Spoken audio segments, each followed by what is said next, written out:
So I'm delighted to have been invited here today to address the Institute's National Tax Conference. Tax has been obviously contentious since the serpent charged 10% GST on the apple Adam and Eve received in the Garden of Eden. I must say tax has been an active policy issue in recent times in Australia, as it has been for many years. Of course, we've had the Henry Tax Review, the introduction by the government of a host of new and increased taxes, and now the Tax Summit in October, all of which will generate debate. I'm sure that with all this activity, it's been a busy time for you, keeping up with the changes and remaining abreast of the debate.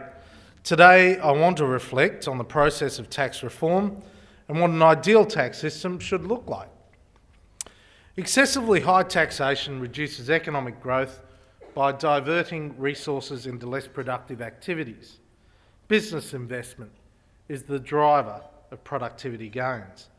Diverting funds from business investment to government spending on transfer payments or services that are not productivity enhancing will lead to lower productivity overall for the economy. There is a strong obligation on government to ensure that the tax take is minimised and that taxation system is fair and efficient.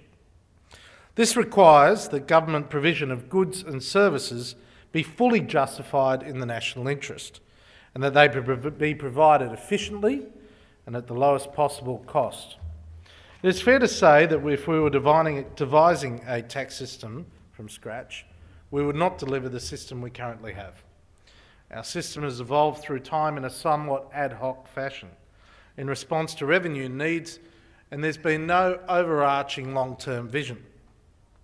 As a result, we have a tax system that is complex and not particularly efficient. The tax system is never finished, and it seems, as always, a work in progress. It needs to be constantly fine-tuned in an increasingly complex economy to ensure adequate revenue is raised while minimising the distorting effects on business.